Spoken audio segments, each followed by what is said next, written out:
పొలంలో రక్తం చల్లి సీఎం రేవంత్ వ్యాఖ్యలపై రైతుల నిరసన సూర్యాపేట జిల్లాలో ఘటన. ఇది బ్లర్ చేయు ప్లస్ ఆ వర్డ్ను కూడా తప్పదిగా యూట్యూబ్ గైడ్ లైన్స్ ప్రకారం. కానీ రైతులేమో అలాంటి పని చేస్తూ ఉన్నారు. కావాలంటే చూడండి ఇక్కడ ఇదిగోండి ఎరువులాగా జల్లుతున్నాడు రైతు. అడిగిరు కదా అడిగినందుకు ఆయన పని చేస్తూ ఉన్నాడు. వీళ్ళు కూడా అందరూ నేను ఆ రోజు చెప్పిన అన్ని ప్యాకెట్లు పట్టుకొని తిరుగుతారు, ఇక పోతారు. ఇగో రక్తంతో పంటలు పండించవచ్చనే తెలంగాణ సీఎం రేవంత్ రెడ్డి వ్యాఖ్యలకు నిరసనగా సూర్యాపేటలో పలువురు రైతులు తమ రక్తంతో పంట పొలాలను తడిపి ఆందోళన వ్యక్తం చేశారు. చివ్వేంల మండలం సేవాలాల్ తండా గ్రామ పంచాయతీ అంటే పందిబండ తండాలో బీఆర్ఎస్ మాజీ సర్పంచ్ గగులోతు కవిత అనిల్ ఆధ్వర్యంలో రైతులు తమ రక్తాన్ని తీసి పంట పొలాల్లో చల్లారంటూ ఇంకా అదే బ్లడ్ డొనేషన్ చేస్తారు కదా, అట్లా తీయించిన తర్వాత ఆ ప్యాకెట్స్ ఏవైతే ఉంటాయో దాంట్లోంచి గ్లాసులలో పోసుకొని చల్లుతూ ఉన్నారు పంటకి.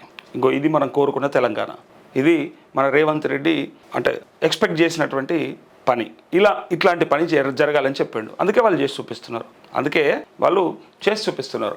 ఈ మేరకు రైతులు గగులోతు మాట్లాడుతూ ముఖ్యమంత్రి రేవంత్ రెడ్డి నీళ్లు లేకుండా రక్తంతో పంటలు పండించవచ్చని చెప్పడం చాలా బాధాకరం అన్నారు.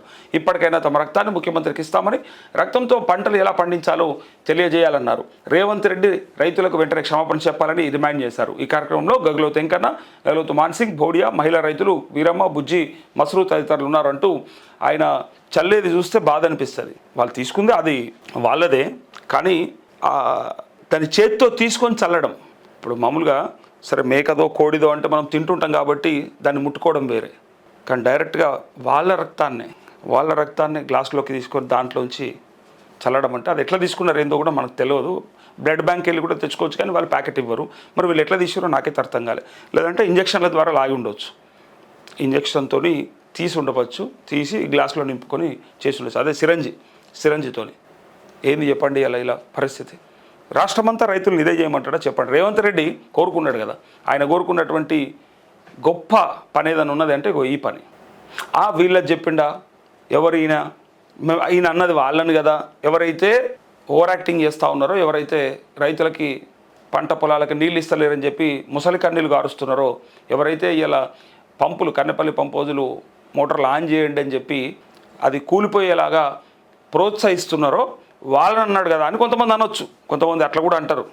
కానీ ఎవరినన్నా పంటలు పండుతాయని చెప్పిండు కదా, ఎవరినన్నానని వాళ్ళనని ఎవరినన్నాని ఇలా మీడియా మిత్రులు అడిగి మరి ఎట్లా నీళ్ళు అని అడిగితే వాళ్ళ రక్తాన్ని చల్లితే పండుతాయని చెప్పిన తర్వాత ఒకసారి టెస్ట్ చేయాలి కదా. దీని ద్వారానన్నా బ్రహ్మాండంగా పంటలు వస్తాయేమో చూడాలి. రాష్ట్రాన్ని ఇగో ఈ పరిస్థితికి తీసుకొచ్చిండు. తను అన్నటువంటి మాటతోని ఎప్పటికైనా గుర్తుండేలాగా. ఇంతకుముందు ఏ దరిద్రుడు మాట్లాడినటువంటి మాట, ఏ నాయకుడు మాట్లాడినటువంటి మాట, రక్తంతో పంటలు పండించవచ్చు. నేను కొత్తగా వింటున్నాను, అసలు ఆ వర్డే కొత్తగా వింటున్నాను. అసలు అది ఎవ్వరి ఊహకు కూడా అందదు.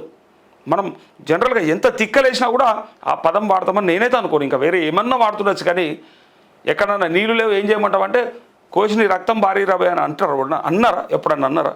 పాలల మధ్యలో పంచాయతీలు అయితే కూడా ఆ మాట రాదు. కానీ ఇక్కడ మాత్రం ముఖ్యమంత్రి అంత గొప్పగా అదే చాలా గొప్ప విషయం అన్నట్టుగా అంత ఫ్రస్ట్రేషన్తో పండియొచ్చు అని చెప్పిండు.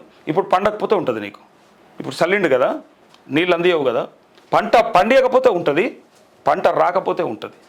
అప్పుడు అడుగుతారు రైతులంతా కూడబలుక్కొని, అప్పుడు ఎవరి రక్తం ఎవరు తీసుకుంటారో తెలిసిపోతుంది. ఇక ఇలా నువ్వు అలా రక్తం తీసి పారించుకొని రక్తం తీస్తే సరిపోతుంది అని చెప్పి అన్నారు కదా, మరి అలా ఏం చెప్తారో చెప్పండి పండకపోతే.